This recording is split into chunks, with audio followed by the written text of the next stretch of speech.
train-train qui s'organisait dans toutes les familles autour de moi ne me convenait pas. Voilà.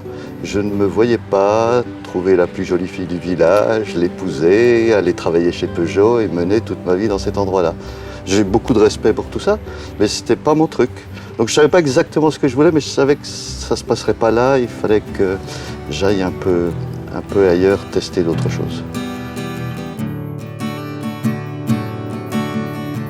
Cette histoire commence en Franche-Comté, dans l'univers ouvrier des usines Peugeot, la Peuge comme on dit. C'est là que le petit Jean-Guy grandit.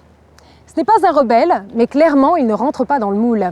C'est peut-être la raison pour laquelle il se sent irrésistiblement attiré par les gueules cassées, les marginaux, les exclus. Il devient éducateur et travaille pendant de nombreuses années dans un centre d'hébergement et de réinsertion, jusqu'au jour où il est interpellé par le sort d'une partie de la population, les agriculteurs en difficulté. Nous sommes à la fin des années 80, début des années 90. C'est le moment où l'on découvre cette nouvelle forme de pauvreté qui fait des ravages. Et c'est lui, l'urbain, qui va décider de s'attaquer à cette question alarmante et qui va trouver une solution géniale, une solution totalement innovante, les jardins de Cocagne. Voici le portrait de Jean-Guy Hinquel, un héros imagine. C'est que le bonhomme, il suscite le respect. On ne voit pas pourquoi on lui dirait non. C'est vraiment quelqu'un que je suivrai jusqu'au bout. Franchement, c'est une personne tellement belle. C'est 4 étoiles, je veux dire, c'est formidable. Bon. Et puis on se laisse finalement entraîner par son dynamisme et puis la vie qu'il habite. Le feu sacré qui le motive, c'est qu'il a l'intelligence du cœur. Lui, c'est donner corps et âme à aider ses plus démunis. Concrètement, lui, il a mis les mains dans la terre et il a fabriqué une réponse. Faire le bien, c'est une chose, et bien le faire, c'est un vrai métier. C'est une énergie énorme. Ça fait avancer le monde, quoi. Merci pour l'insertion. Ce qu'il a créé, c'est magnifique. Et heureusement qu'il y a des gens comme ça. Voilà.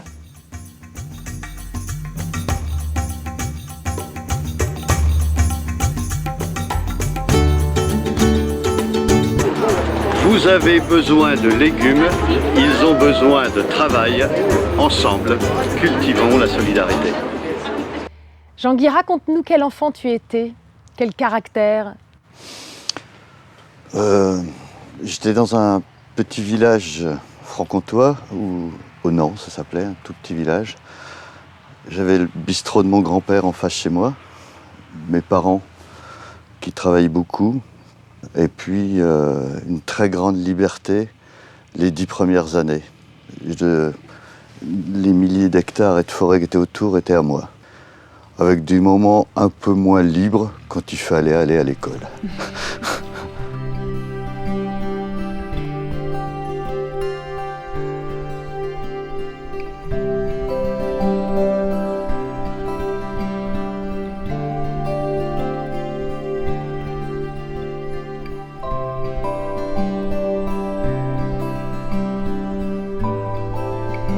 On faisait un peu ce qu'on voulait, quoi. C'est-à-dire que bon, on allait à l'école à pied, on rentrait à l'école à pied, on faisait quelques petits détours, on allait jouer au foot dans le bas du village, on montait dans les bois, faire des cabanes. On rentrait surtout quand on entendait ma mère nous appeler, que ça faisait beaucoup de bruit, on se dit là, il est peut-être tard, on va peut-être y aller. Ma mère, à l'époque, travaillait à la poste, dans un endroit qui me fascinait, puisqu'on était au milieu des années 50. Comme on le voit dans les vieux films, c'est elle qui enlevait la touche là, pour brancher le 22 à Asnières. Les fameux standardistes voilà. de l'époque. Voilà, mon père était maçon et puis après il a commencé à travailler chez Peugeot. Et ici c'était un peu la voie écrite, royale, c'est-à-dire qu'il n'y avait même pas à se poser forcément de questions sur notre avenir, on devait travailler chez Peugeot, quoi. Alors Jean-Guy, tu décides de devenir éducateur et tout d'abord, tu vas partir pour une année de travail, une première expérience de boulot. Et je crois que cette première expérience a été véritablement déterminante. Oui, donc on devait faire ce qu'on appelait un pré-stage, c'était une année d'embauche. Je me retrouve donc dans un IMP, on appelle ça, Institut médico-pédagogique, avec les terminologies de l'époque terribles qui accueillaient des débiles légers avec troubles associés. On avait un frère plus jeune qui est né handicapé, qui était trisomique. Quand on parle d'accepter la différence, c'est pas des mots, c'est qu'on est né dedans. Je connais Jean-Guy bientôt depuis 40 ans. On a fait les 3 ans d'école d'éducateurs ensemble. On avait une volonté de vivre, d'apprendre, de comprendre, de changer le monde en fait. Besançon, c'était aussi LIP. Et donc les manifs, voilà, il y avait une activité très intense. On pouvait penser que nous étions des petits anards, mais pas du tout. On avait envie de croire, et c'est cette croyance qui était notre moteur. T'étais hippie ? J'en avais quelques atours. Et il était comme les travailleurs sociaux de l'époque, c'est-à-dire cheveux longs, barbe longue. C'était pas un hippie, hein, mais c'était quelqu'un qui était un petit peu dans toute la mouvance qui courait autour de Kerouac, l'esprit du voyage, voilà, tout ce type de littérature. Et surtout, voilà, cette ouverture au monde. Quelqu'un qui n'était pas ranci, qui était plutôt pétillant, qui était curieux, qui avait un humour dingue.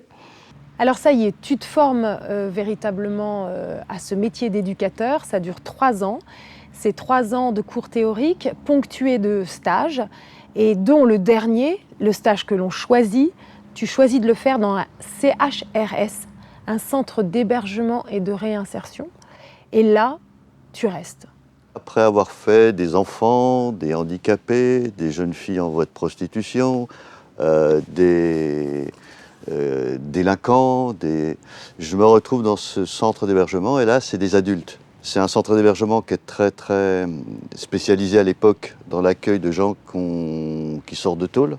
Les premières personnes que j'ai rencontrées là-bas dans début des années 70, il y avait encore des sorties de bagne.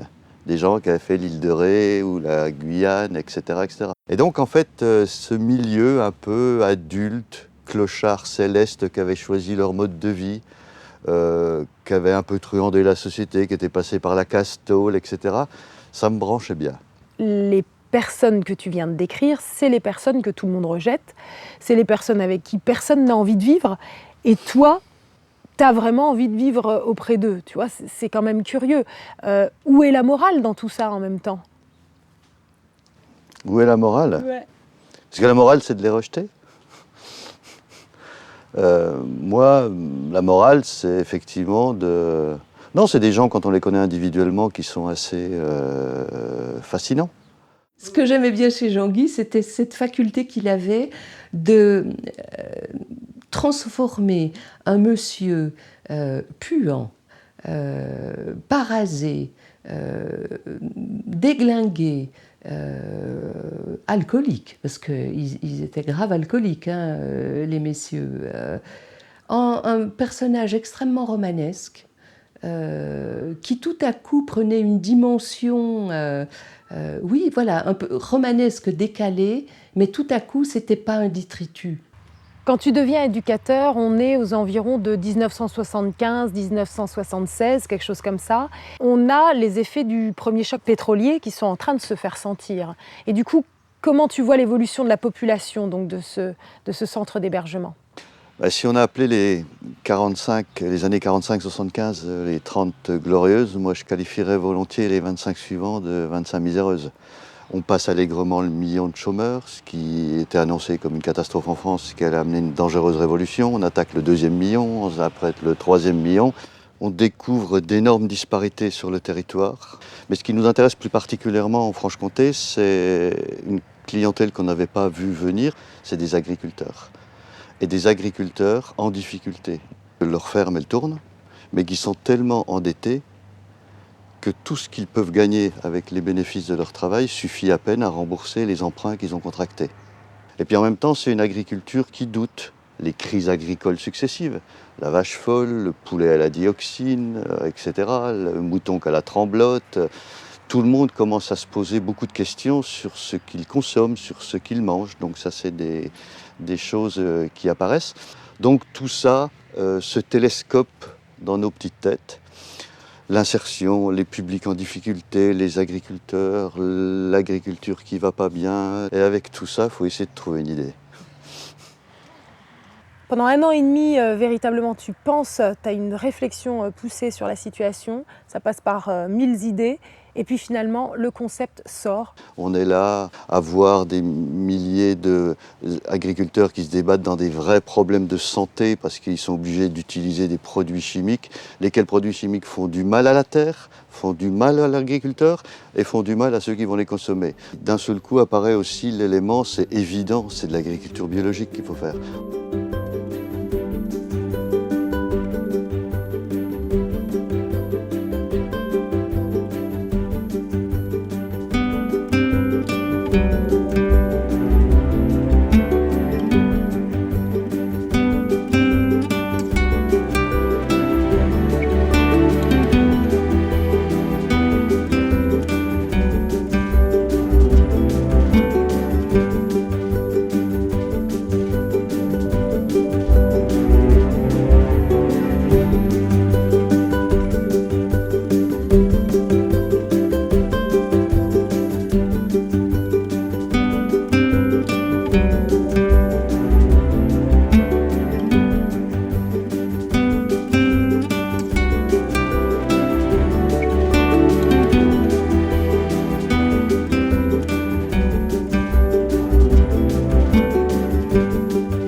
C'était vraiment de faire de la mixité, c'est-à-dire on a des agriculteurs sur les sites, mais on a aussi des urbains qui ont besoin donc de se récupérer, on va dire, et qui vont apprendre le métier de la terre. Et en plus, avec l'agriculture biologique, ils reprennent de l'estime de soi. La mixité, c'est mon gros problème dans ce pays et dans l'insertion et dans la manière dont on traite tous les marginaux dans ce pays. Quand une femme a une difficulté, elle doit se traiter à cet endroit. Quand le monsieur a des difficultés, il va à tel endroit. Quand le handicapé a tel endroit, il doit aller à tel endroit. Selon qu'on est un jeune, on est à tel endroit. Selon qu'on est une personne âgée, on est à tel endroit. Et ça m'emmerde. Enfin, je trouve que c'est pas ça la vraie vie. La vraie vie, c'est de rassembler tout le monde. C'est des équipes mixtes d'hommes, de femmes, des qualifiés, des pas qualifiés, des ruraux, des urbains. Et quand c'est fait autour d'un travail qui est porteur de sens et très ancré sur son territoire, on s'aperçoit qu'effectivement, les gens reprennent beaucoup plus goût à la vie dans des endroits avec toute cette mixité que plutôt de traiter chaque catégorie un petit peu dans son coin. Et le cercle vertueux va jusqu'au bout de la chaîne, puisqu'il y a donc ce nouveau concept de la consommation engagée. Alors la consommation engagée, c'était effectivement le pari de ce début des années 90. C'était de se dire à un moment donné, est-ce qu'il y aura des consommateurs assez avisés pour accepter les règles du jeu qu'on leur propose? C'est qu'il faut qu'il y ait des clients. Et ce qui est formidable dans ce système, c'est que les clients sont des acteurs du projet. C'est-à-dire ce sont des familles qui s'engagent, qui sont des partenaires, ils les appellent des consommateurs, et qui acceptent d'ailleurs de payer une petite cotisation, en plus du panier, de 20 € par an, pour soutenir leur réseau en tant que tel. Banco, vos paniers de légumes qui n'existent pas encore, qui devraient exister dans 2 mois, que vous nous demandez de payer d'avance et qu'on viendra chercher sans les choisir, ben nous on marche. Pour moi, il n'est pas question d'être consommatrice, mais consomme-actrice. Ce sont des légumes, entre guillemets, vivants, parce qu'on est également ce que l'on mange. Bien sûr que lorsqu'on va dans une grande surface, bien on prend, on met dans le chariot, on prend, on met dans le chariot, et puis c'est tout. Chacun avec son petit chariot. Au fond, c'est un peu à l'origine de la consommation responsable. Il y a des gens qui ne veulent pas consommer parce que le marketing les oblige à le faire, parce que dans les grandes surfaces, on voit des rayons à achalandés. Donc ils ont décidé de consommer bio, et donc ils s'adressent directement à des gens qui produisent bio. On arrive à l'aventure du tout premier jardin de Cocagne. Là encore, une belle aventure, ça n'a pas été si simple. Ben, ça n'a pas été si simple parce qu'on avait trouvé des terrains, ce qui était déjà pas simple, d'expliquer à des agriculteurs conventionnels de Franche-Comté, voilà l'idée, on va faire du social, on va faire du bio, enfin tout ce qui leur faisait peur. Il me parle de ce projet Et je me dis, mais ça tient pas debout son histoire. On va pas faire travailler des clochards dans les champs. Ils sont pas paysans, ils vont pas aimer ça, c'est pas leur truc. Et puis cette histoire d'agriculture biologique, mais il y connaît rien. Moi, je suis arrivé ici avec mon bagage. J'avais quelques expériences agricoles et de fonctionnement, on va dire, en collectif dans l'agriculture. Ce qui m'effrayait un petit peu, c'était quand même le fait que ce n'était pas des permanents du tout. C'est-à-dire des personnes qui restaient 6 mois, 1 an, et hop, on recommençait. Et là, c'est vrai que je trouvais un peu l'idée limite réaliste, on va dire. Catherine et Didier, qui ont été ces 2 premiers maraîchers et maraîchères embauchés à Besançon, ont été déterminants. Parce qu'eux, ils connaissaient le travail de la terre, ils étaient passionnés par ce projet. Et ils me regardaient m'affoler, à chercher de l'argent, du matériel, etc. Mais eux, ils étaient dans la grande quiétude. Ils savaient que s'ils plantaient des radis à tel moment, il y aurait des beaux radis à livrer quelques semaines plus tard.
On n'est pas les premiers à s'en rendre compte. Des psychiatres depuis un siècle savent très très bien que plutôt que de donner beaucoup de médicaments ou mettre des camisoles à des gens qui sont en difficulté ou qui ont même des problèmes psychiques ou psychiatriques, de cultiver un petit lopin de terre, ça a cette vertu que ça restructure et que ça fait beaucoup de bien. Ça amène de la quiétude, ça répare le psychologique, ça répare le physique.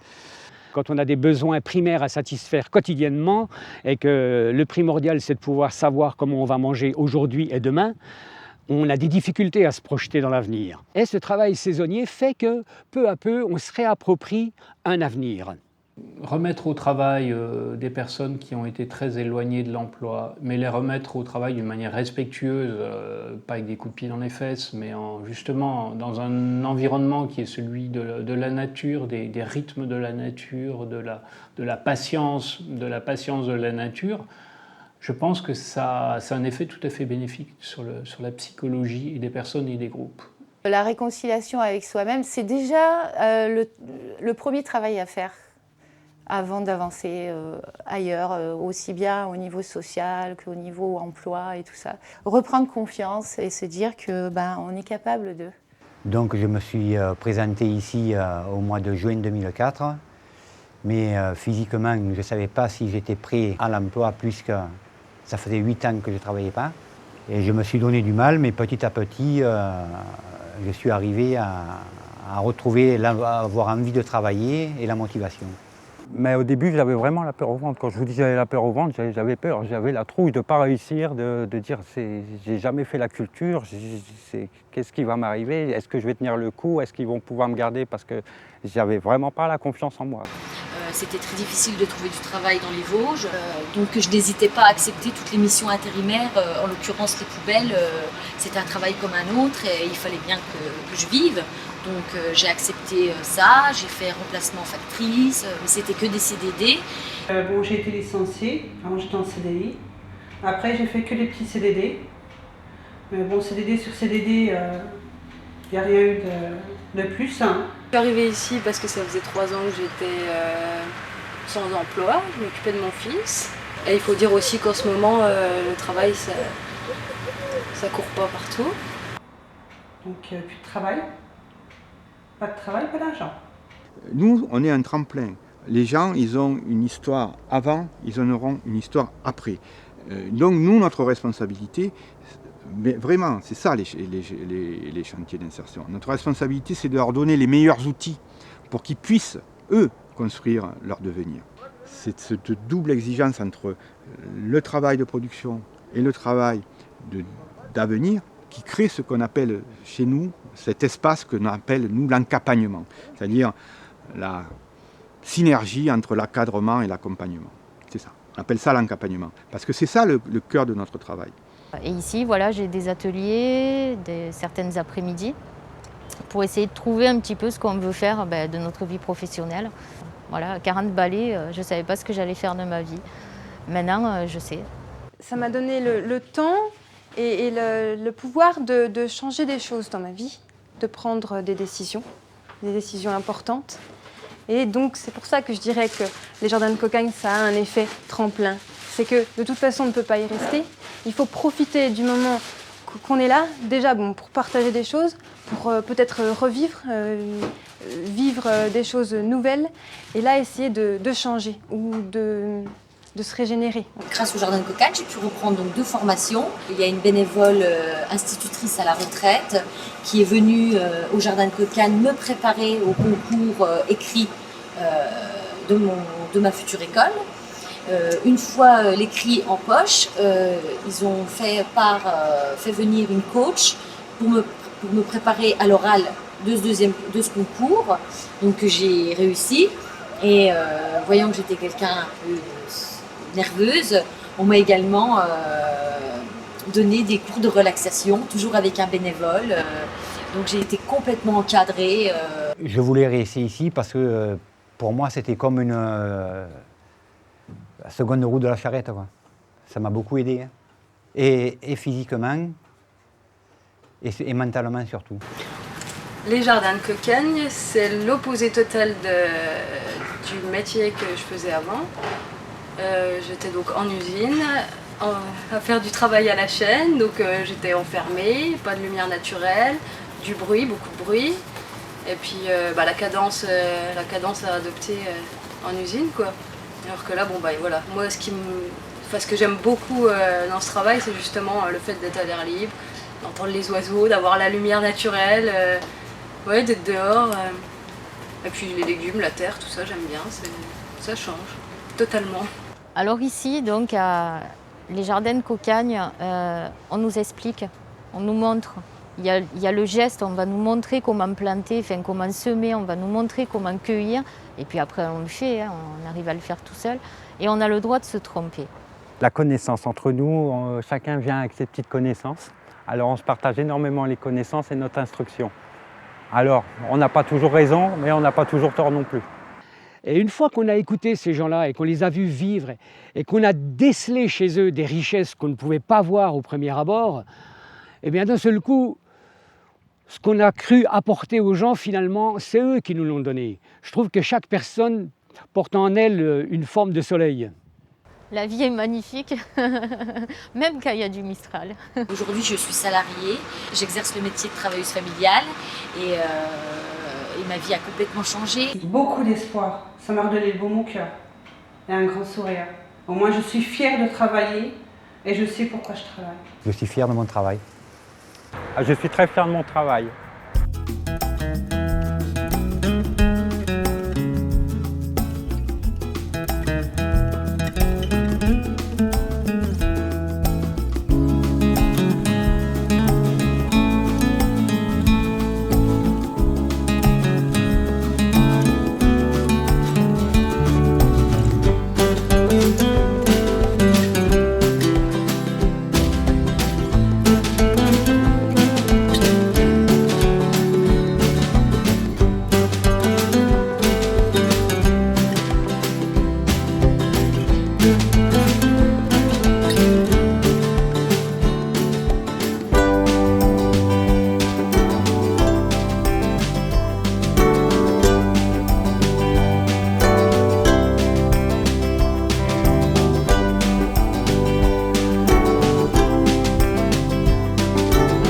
Est-ce que tu peux nous dire dire d'où est venue l'idée des fleurs de cocagne?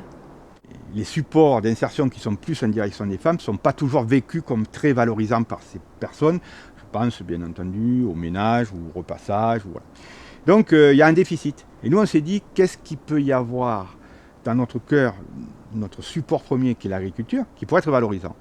Eh bien on a pensé aux fleurs pour les dames. Voilà. Les fleurs, ça amène la beauté de la vie. C'est quelque chose d'inutile, mais à la fois tellement nécessaire pour pouvoir avancer, pour être optimiste, parce qu'il y a des belles choses dans la vie aussi, même si on vit des choses difficiles. Voilà. Je me sens presque comme une artiste.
Est-ce que tu peux me donner les chiffres du succès?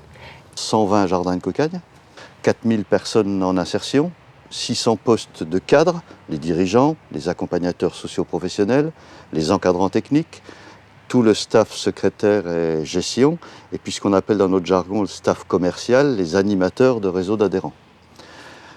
Là-dessus, c'est aussi des associations qui sont créées à chaque fois sur les territoires. Et une association, elle fonctionne avec des bénévoles. Il y a aussi 1200 bénévoles.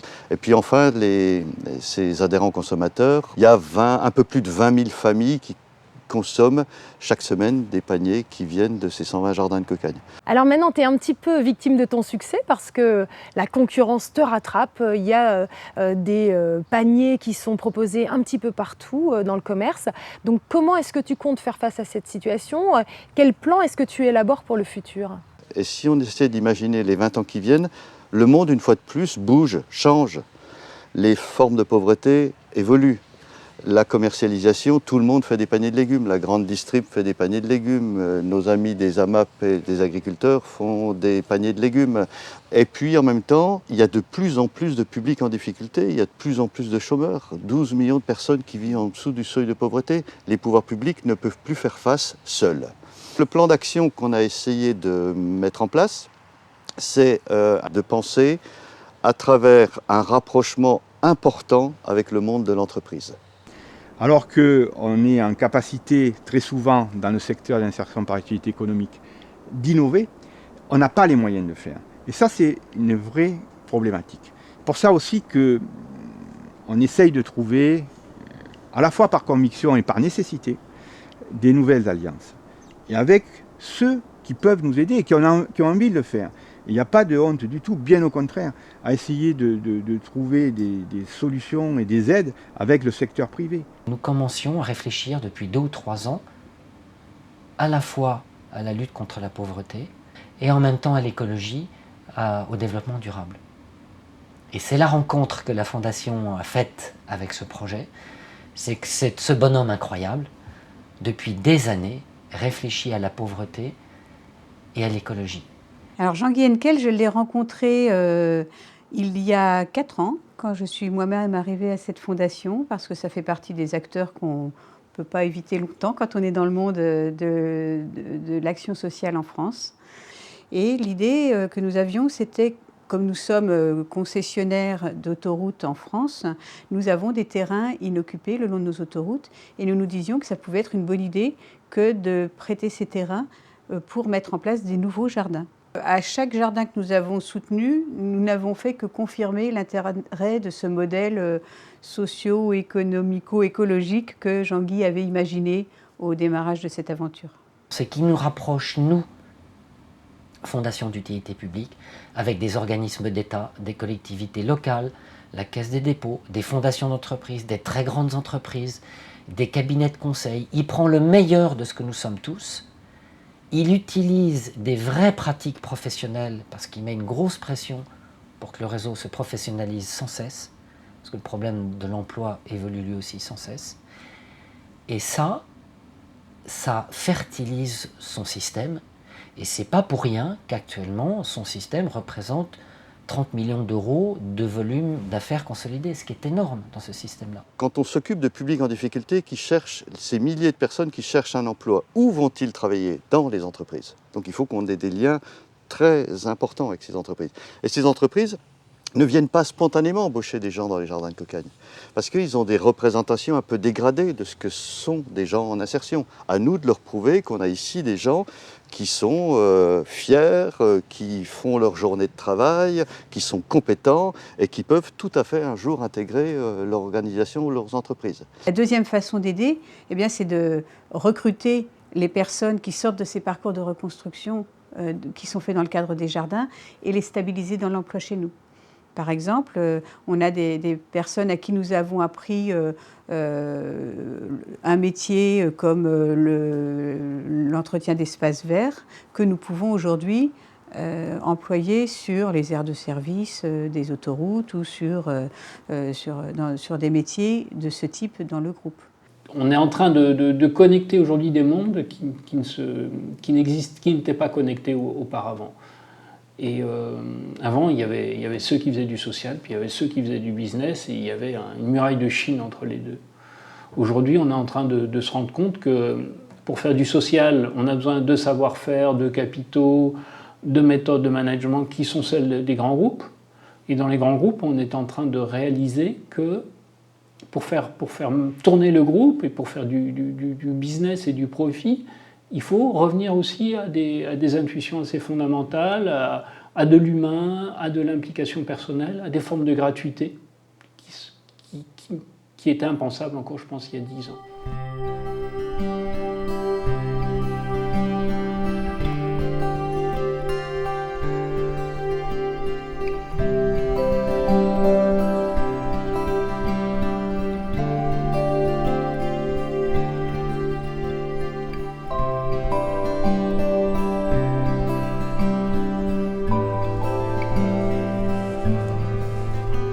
Tu m'expliques où est-ce qu'on est, qu'est-ce qu'on fait là.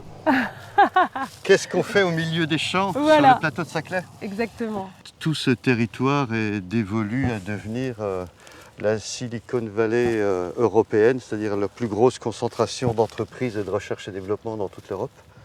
Il y a les grandes écoles qui sont déjà... Les grandes écoles, Polytechnique, HEC qui est pas loin, le CEA, Danone, des tas d'entreprises qui sont déjà en place et bien d'autres qui vont les rejoindre. Et ces gens-là ils préparent l'avenir. Et pour préparer l'avenir, ils le basent essentiellement sur de la recherche technologique. Et notre modeste présence veut simplement montrer que l'avenir, il est aussi constitué de liens sociaux et d'écologie. Et donc là, c'est la rencontre de ces bénédictines qui n'exploitent plus cette ferme depuis une dizaine d'années, qui n'ont pas pour autant envie de laisser ces locaux à n'importe quel projet. Nous, on avait une attente, lui, il avait un projet, et on s'est reconnus sur des valeurs humaines, de donner à des personnes un lieu de vie qui soit vraiment un lieu de vie, avec un grand V. C'est une communauté bénédictine cloîtrée, donc c'est une clôture. La clôture, c'est physique, ça veut dire qu'il y a une barrière physique et personne, normalement, n'a le droit de rentrer à l'intérieur de la clôture parce que c'est fermé. Or, Jean-Guy, c'est comme s'il avait sauté par-dessus la barrière, il a été d'emblée accepté par la communauté. Et ça c'est lui, c'est lui, il a cette qualité-là. On a commencé avec M. Jean-Guy Henkel, qui est venu nous demander 5 hectares. De 5 hectares, M. Henkel a demandé le tout. Alors 18 hectares dans un cadre agricole conventionnel, c'est pas grand-chose, puisqu'on a des exploitations aujourd'hui de plusieurs centaines d'hectares très régulièrement dans le pays. En matière de maraîchage, faire 18 hectares autour d'une seule production ou 2 ou 3 productions n'aurait rien d'exceptionnel. Mais faire 18 hectares, faire tourner sur ces 18 hectares 70 légumes différents, été comme hiver, pour en avoir pendant 50 semaines par an, à mettre 4 ou 5 dans 500-600 paniers d'adhérents consommateurs de la région Île-de-France, là c'est un tour de force exceptionnel dont personne ne sait véritablement encore comment il faut le faire. Donc ce lieu va servir aussi de recherche et développement à ces futurs jardins de cocagne qu'il faudra qu'ils produisent plus gros. Alors le projet de Vaux-Allan, c'est vraiment un tournant pour l'association. D'un point de vue opérationnel, apprendre à produire de l'agriculture biologique, naturelle, à grande échelle. Ça ne s'est jamais fait en France. Donc, c'est déjà pilote. Ensuite, le réseau était accueilli dans des locaux très exigus à Paris. Et là, le projet leur permet d'avoir un centre dans lequel vraiment ils vont pouvoir faire vivre le réseau pour le développer, pour le structurer, pour diffuser des nouvelles pratiques et construire un centre de formation nationale, recevoir plus de 200 personnes pour des formations. Ça, c'est absolument capital. Le projet, vu d'un côté professionnel, il est crédible par ce qu'ils ont déjà fait, il est fiable, il est très bien monté, il est bien décrit, il a été évalué par des cabinets extérieurs. La seule chose qui manque, ce sont des pépettes et il a besoin d'être sécurisé financièrement. Tout le monde grandit dans cette affaire, dans cette histoire. Quand c'est comme ça, tout le monde grandit dans sa propre humanité, dans son propre chemin de vie.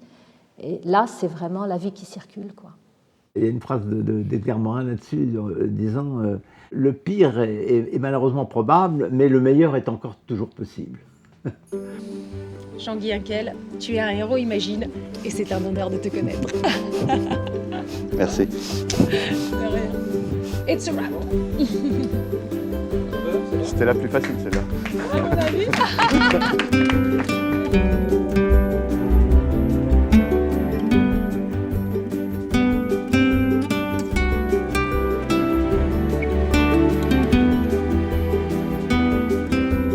C'est vrai que moi j'étais meilleure pour la récolte que pour semer. Elle est super. Allez. Ah oui. Oh. Bon. C'est ce que je veux qu'on ait sûr. Mais il vous a charmé, mes sœurs. Mais oui, tout à fait, tout à fait, tout à fait. Mais oui, il nous charme. Il y a le ménage qui attend. Ah, et les micros. Chantal, On allait partir avec les vous micros. pouvez, c'est bon, allez-y. Vraiment. Vous pouvez. Bon, mon plus beau lapsus, c'est tout de même Ah, solitaire au lieu de solidaire. Ah, c'est extraordinaire ça. Ben oui, ben